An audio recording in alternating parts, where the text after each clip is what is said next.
사랑하는 성도 여러분, 주 안에서 평안하셨습니까? 7월 20일 새로운 한 주간을 시작하는 월요일 아침에 오늘의 말씀을 나눕니다. 오늘 말씀은 로마서 1장 8절에서 17절까지의 말씀입니다. 함께 말씀을 읽겠습니다. 먼저 내가 예수 그리스도로 말미암아 너희 모든 사람에 관하여 내 하나님께 감사함은 너희 믿음이 온 세상에 전파됨이로다. 내가 그의 아들의 복음 안에서 내 심령으로 섬기는 하나님이 나의 증인이 되시거니와 항상 내 기도에 쉬지 않고 너희를 말하며 어떻게 하든지 이제 하나님의 뜻 안에서 너희에게로 나아갈 좋은 길을 얻기를 구하노라. 내가 너희 보기를 간절히 원하는 것은 어떤 신령한 은사를 너희에게 나누어 주어 너희를 견고하게 하려 함이니 이는 곧 내가 너희 가운데서 너희와 나의 믿음으로 말미암아 피차 안위함을 얻으려 함이라. 형제들아, 내가 여러 번 너희에게 가고자 한 것을 너희가 모르기를 원하지 아니하노니 너희 중에서도 다른 이방인 중에서와 같이 열매를 맺게 하려 함이로되 지금까지 길이 막혔도다. 헬라인이나 야만인이나 지혜 있는 자나 어리석은 자에게 다 내가 빚진 자라. 그러므로 나는 할 수 있는 대로 로마에 있는 너희에게도 복음을 전하기를 원하노라. 내가 복음을 부끄러워하지 아니하노니 이 복음은 모든 믿는 자에게 구원을 주시는 하나님의 능력이 됨이라. 먼저는 유대인에게요 둘째는 헬라인에게로다. 복음에는 하나님의 의가 나타나서 믿음으로 믿음에 이르게 하나니 기록된 바 오직 의인은 믿음으로 말미암아 살리라 함과 같으니라. 아멘. 올해 초에 교회에서는 우리 교회를 소개하는 새로운 안내지를 제작했는데요.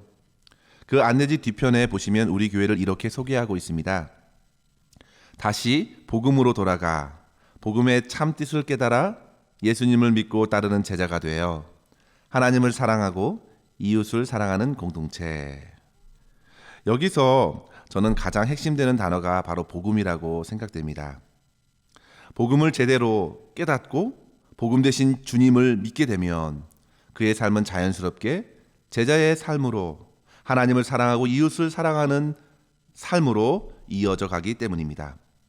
복음이 한 영혼에 제대로 들려지기만 한다면 오늘 함께 읽은 로마서 1장 16절의 말씀대로 그 복음은 모든 믿는 자에게 구원을 주시는 하나님의 능력으로 나타납니다.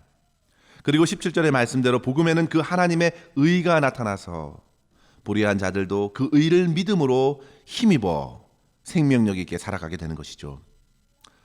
성도 여러분, 그렇다면 과연 여러분의 인생 속에서 이러한 능력을 일으키는 복음이 들려졌습니까? 그렇다면 여러분의 마음과 생각과 삶 가운데에 그 복음은 반드시 변화를 일으킬 것입니다.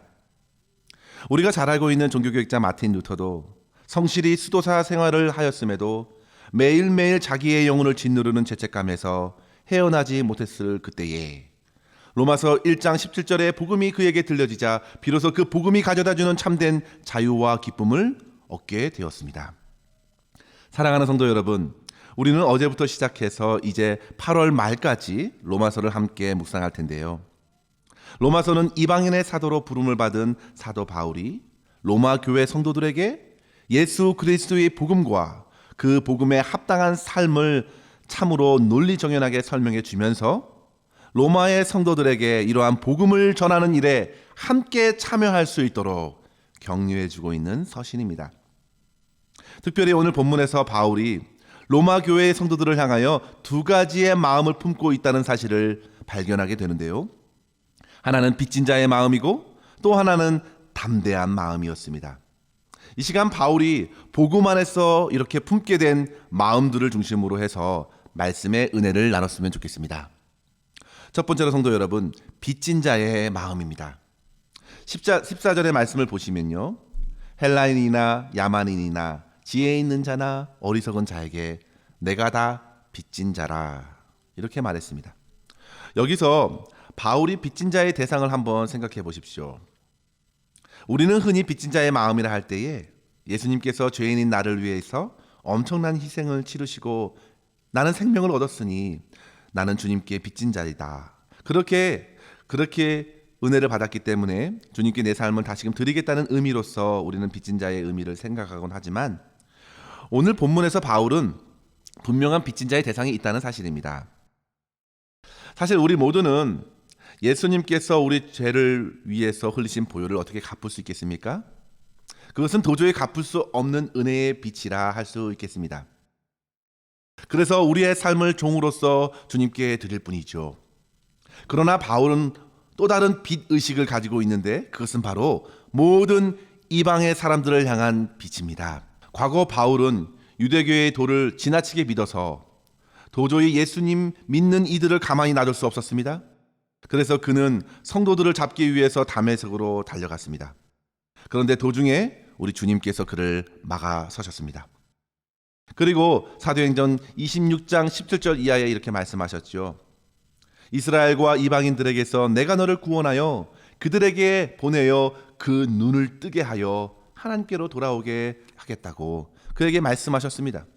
그래서 바울은 생각한 것이죠. 만약 하나님께서 이방인들을 구원하실 뜻을 품지 않으셨다면 자신은 그저 주님 반대편에 섰다가 결국 하나님의 진노를 받고 망했을 텐데 이방인들을 구원하고자 하는 하나님의 거룩한 뜻 때문에 자기가 구원받아 이렇게 자유케 되었구나라는 것을 생각한 것입니다.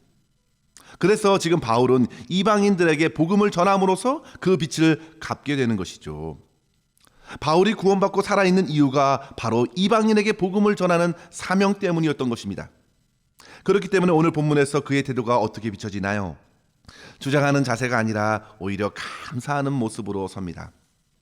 너희 믿음이 온 세상에 전파됨이라. 로마 성도들뿐만 아니라 이방인들이 예수님을 많이 믿게 된 것은 곧 자기가 해야 할 사명인데 얼마나 기쁜 것입니까? 그 믿음이 더욱더 전파되고 있는 것입니다. 복음이신 예수님을 믿게 되는 일들이 많아지니 감사가 넘칩니다. 그리고 바울의 마음에는 간절함이 있었습니다. 어떻게든 그들에게 나가서 복음을 전하고 싶습니다. 이유는 11절과 우리 13절 말씀인데요. 11절에 보시면 그들에게 어떤 신령한 은사가 주어져서 더욱 견고한 믿음을 갖게 하기 위해서 간절히 그들에게 나아가고 싶었고 또 13절에는 그들에게 열매를 맺게 하기 위해서였다고 합니다. 성도 여러분, 복음을 듣고 바울과 같은 이러한 마음을 품을 수 있기를 간절히 소망하시길 바랍니다. 바울에게는 이방인에게 복음을 전하는 것이 이토록 간절하고 기쁜 일이었습니다. 사랑하는 성도 여러분, 하나님께서 복음으로 저와 여러분을 불러주신 이유도 크게 다르지 않습니다. 우리도 복음으로 살아가야 할 삶의 영역이 있고 만나게 될 사람들이 있습니다. 그것이 어느 곳이든지 그 사람이 누구이든지 우리는 반드시 이 삶 속에서 복음으로 살아내어야 합니다. 무엇보다 하나님께서 저와 여러분에게도 바울에게 주셨던 빚진 자의 심령을 허락해 주시기를 간절히 소망합니다. 내가 돌보고 대하는 영혼들을 바라보면서 우리가 섬기는 나상 한인교회를 생각하면서 우리는 빚진 자의 마음으로 섬길 수만 있다면 뭔가 대우를 받고 혜택을 받고 섬김을 받으려 하기보다 도리어 빚진 자의 심정으로 감사하고 기쁜 마음으로 또 열심히 간절히 섬기며 그 안에서 복음이 깨닫게 해주시는 삶의 의미와 소명을 기쁘게 받을 수 있다면 얼마나 아름다울까요? 본문의 바울은 마치 빛을 갚으려는 사람처럼 더욱 간절하게 그들에게 나아가려 합니다. 그 간절함은 그대로 바울의 기도에 담겨져 있습니다. 성도 여러분, 우리가 생각하고 바라는 것은 항상 우리의 기도를 채울 것입니다. 그렇다면 저와 여러분의 기도에 언급되고 품고 있는 영혼들은 누구입니까? 먼저는 내가 잘 알고 있는 사랑하는 가족들도 있겠습니다. 그렇다면 과연 내가 복음으로 섬겨야 할 이웃들, 성도들, 주변의 많은 사람들은 어느 정도 차지하고 있습니까? 사랑하는 성도 여러분, 우리의 기도에 복음이 필요한 모든 사람들이 채워질 수 있기를 간절히 소망합니다. 하나님의 복음에는 차별이 없습니다. 헬라인이나 유대인이나 지혜자나 지혜가 없는 자나 복음은 그렇게 세상에 만들어 놓은 구별의 담을 모두 무너뜨리고 주님의 마음으로서 교회와 이웃과 영혼들을 품게 합니다. 이러한 빚진 자의 심정으로 오늘 하루도 귀중한 사명을 감당할 수 있는 저와 여러분이 될 수 있기를 간절히 소망합니다. 두 번째로 성도 여러분, 복음 안에서 바울은 죄와 세상을 향하여 담대한 마음을 갖게 되었던 사실입니다. 16절에 보시면 내가 복음을 부끄러워하지 아니하노니 말하고 있습니다. 복음 안에서 변화되어 오히려 복음 안에서 담대합니다. 비록 세상에서 복음 때문에 고난을 당할 수 있고 어려운 상황에 내몰려서 난처할 수도 있겠습니다. 그러나 그러한 핍박과 고난, 세상의 그릇된 평가와 인식, 죄의 시험들, 수많은 방해들 가운데서도 바울은 어떻습니까? 오히려 복음 안에서 담대했습니다. 복음을 부끄러워하지 아니하였습니다. 오히려 고난에 밀려와도 복음의 능력으로 마음을 지키고 담대히 복음을 전하였습니다. 왜냐하면 그 능력이 바로 복음 안에 있는 믿는 자에게 구원을 주시는 하나님의 능력을 신뢰했기 때문입니다. 복음이 곧 구원을 일으키시는 하나님의 능력이 되었습니다. 바울은 그래서 더욱 복음을 전하기 위해 힘쓴 것이죠. 죄악이 뿌려놓은 온갖 덫에 묶인 영혼들을 자유케 하는 그 능력이 복음 안에 있습니다. 이러한 복음에는 하나님의 의가 있다고 말합니다. 그 의는 바로 하나님의 의, 예수 그리스도의 의로서 이것은 믿는 자에게만 부어집니다. 우리가 하나님 앞에 설 수 있는 것은 바로 이 복음이 가져다주는 하나님의 의 때문입니다. 따라서 사랑하는 성도 여러분, 우리는 복음 안에 머물되 담대하게 세상을 향하여 복음을 전할 수 있기를 바랍니다. 자기를 의지하지 않고 우리의 의 되시는 주 예수 그리스도만을 믿음으로 그렇게 복음을 전하며 살아가야 되겠습니다. 의인은 믿음에서 믿음으로 산다고 하였습니다. 처음도 믿음이요 마지막에도 믿음입니다. 하나님께서 처음부터 끝까지 복음 안에서 붙들어 주시는 그 은혜로 사는 삶이 바로 성도의 삶이라 할 수 있습니다. 사랑하는 성도 여러분, 말씀을 마칩니다. 복음을 듣고 빚진 자의 마음으로 당신 때문에 내가 오늘 있습니다 라는 이러한 심령으로 간절하고 겸손하게 영혼을 사랑하는 마음으로 교회와 성도들, 이웃들을 기쁘게 섬기실 수 있기를 바랍니다. 또한 세상에서 밀려오는 여러 환난에도 복음을 붙들고 담대히 용기 있게 주님만을 굳게 의지하며 승리하실 수 있기를 주님의 이름으로 간절히 축원합니다. 기도하겠습니다. 사랑의 하나님, 저희에게 살아있는 복음의 말씀을 다시금 들려주셔서 감사합니다. 다시 복음으로 돌아가 복음을 깨닫고 우리를 새롭게 해주시는 주님의 능력을 덧입게 하옵소서.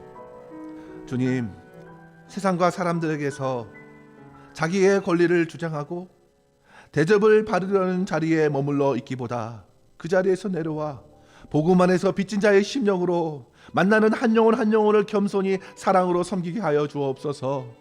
복음이 허락하시는 구원의 능력을 믿음으로 바라보고 어떠한 팬데믹의 고난과 어려움에도 담대히 주님만을 바라볼 수 있도록 인도하여 주시옵소서. 오늘도 주님께서 부어주시는 은혜를 간절히 소망하옵고 우리 구주 예수님의 이름으로 간절히 기도하옵나이다. 아멘. 사랑하는 성도 여러분, 주님과 한 주간 힘차게 시작하시는 오늘의 하루가 되기를 바랍니다. 감사합니다.